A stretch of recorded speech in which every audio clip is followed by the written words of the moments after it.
Okay, so we're going to start by looking at molar mass. And as we look at these, we also want to keep a calculator handy as well as a periodic table. So if you have really good vision and you can see that one on the side of the wall, you're in good shape.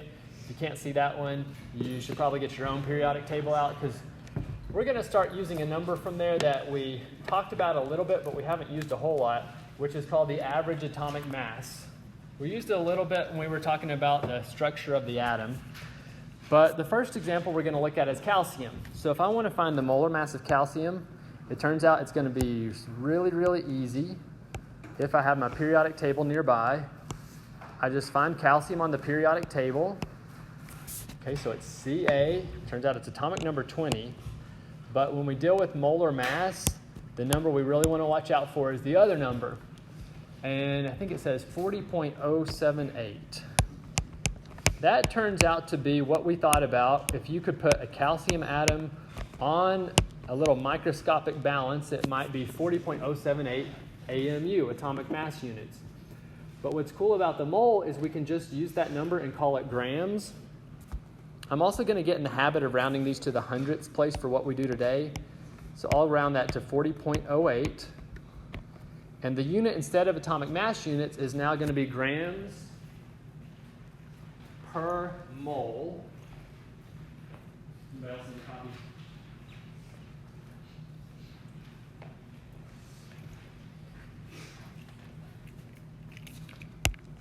Grams for every mole. I'll write out the word for the first time, then we'll abbreviate it after. Grams for every mole. And so what that means is if you had calcium, so calcium's a metal. Some of us were here. It was when the juniors took a test and we put it in the acid and we let it dissolve in there. It got really hot. If you could put 40 grams of that on a balance, that would be what we call a mole. And the cool thing about the mole is when you have a mole, a chemist knows how many atoms are in that amount. It's the number that you're going to read about when you flip your sheet over and you learn about the rest of it. So that's something you'll read about. But 40 grams lets the chemist know exactly how many atoms they have for calcium. Now, different elements have different masses. If we look at number 2, it says, what's the molar mass of chlorine? It just reminds us that when you have these pure diatomics, you have 2 chlorine atoms. So if I had 2 chlorine atoms and I was trying to find their molar mass, I would say 2 times, I'm going to look up chlorine's mass on the periodic table there. So it's going to be 2 times 35.45, I think.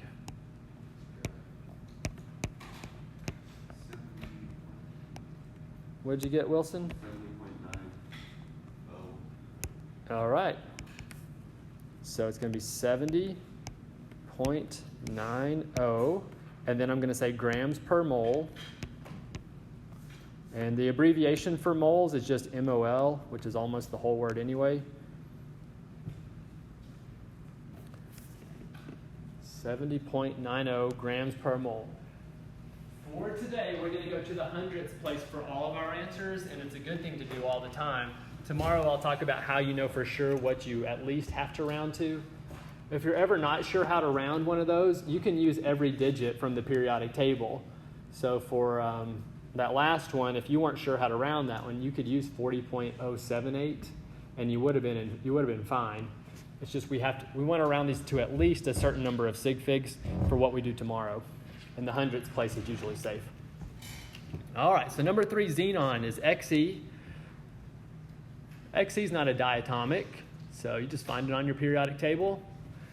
With the lights off, I can't see that one anymore, so I'm going to grab a periodic table so I can see it.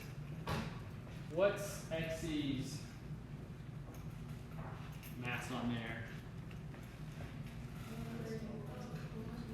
Yeah, 131.29. It's that easy if there's just one atom there. And what's the unit going to be again? Grams per mole. That's grams for every 1 mole is what that means.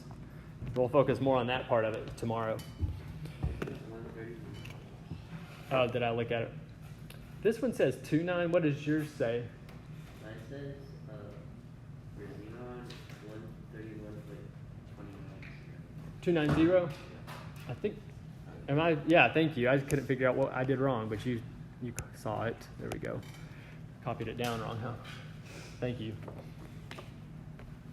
Next one is our first compound. So the first three were elements. This is our first compound. You just add up the masses of the individual atoms. So this compound has one sodium atom. So I'm going to say 1 Na at first. I'll look up those numbers in a second. Plus it's got 1 chlorine. And I'll add those together. So I'll look up Na, and I'll substitute it in. Na is 22.99. Just put that there. And once you start doing these on your own, you don't have to show your work. You just have to give me the final answer. I'm just really showing every detail here. Chlorine is still 35.45. Guess these calculators aren't working so great in the dark. I'll turn the lights back on in a second. It might just be that the solar parts aren't working with the lights off. I'm going to add those up together, and my screen went off, so I'll fix that too. What do you get when you add those two numbers together?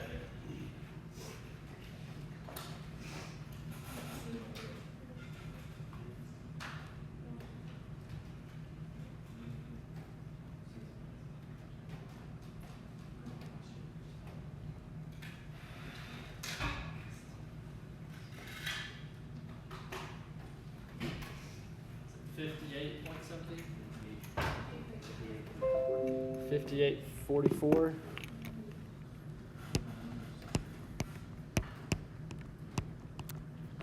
Grams per mole.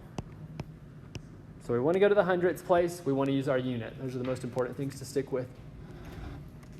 All right, the next one, number 5, calculate the molar mass of carbon dioxide.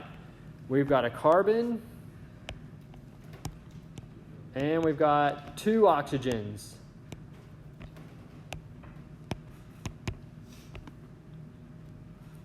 Wilson?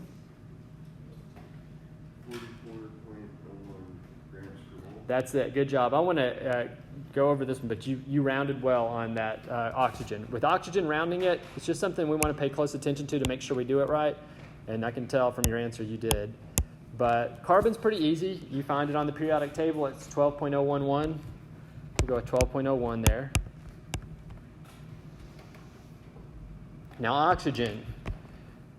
Oxygen is 15.999. What would that round to if I said I needed it to the hundredths place? Yeah, 16, right on 16. So that's something just to keep up with. Oxygen's rounded mass turns out to be right on 16. So 12.01 plus 32. He told me 44. You got it. Okay, 6, I wanted to put one on with lots of different atoms, and you'll have some to practice like this too. So we got to make sure we can count atoms well. If you were good at balancing those chemical reactions, you were probably pretty good at counting your atoms. So number 6. First I've got aluminum. How many aluminum atoms are here? 2. There's just 2, so I'm going to say 2 times aluminum. Again, you can get to the point where you can do these directly into your calculator, but I like to show my work at first. How many sulfurs are here? There's 3 sulfurs. So remember, that 3 gets kind of counted for both sulfur, and then for oxygen, you deal with that 4 as well. So there's 3 of the sulfurs. And then how many total oxygens are here? There's going to be 12. 4 times 3 oxygen. So 12 times whatever oxygen is. It's going to be 16 again for oxygen. So I'll do this one underneath. It's going to be 2 times 26.98. That's from the periodic table.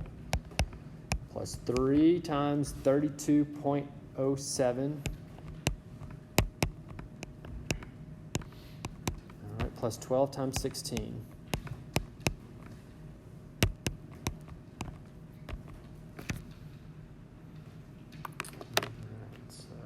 Add all those numbers up. I can't do that one. Okay. But I know it's going to be big. Pretty good. It would be 332.15. That sounds right. 342.15. Double check it just to make sure here. The most common error is just like hitting the times button instead of the plus button or vice versa.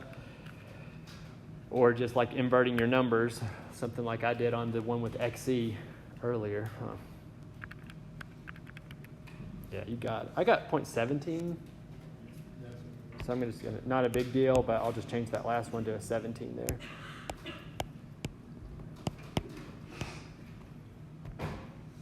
That last digit is often called a safety digit, so if you're only off by like 100th place, you'll probably still get the right answer overall. But we'll talk more about the importance of rounding tomorrow. Okay, so that's how you find molar mass. What you're going to do for me now is to finish off the bottom of this. And when you finish those, you can start working on the backs. For the back side of this, there's an assignment posted on Canvas. That's just a reading, a text to a reading assignment.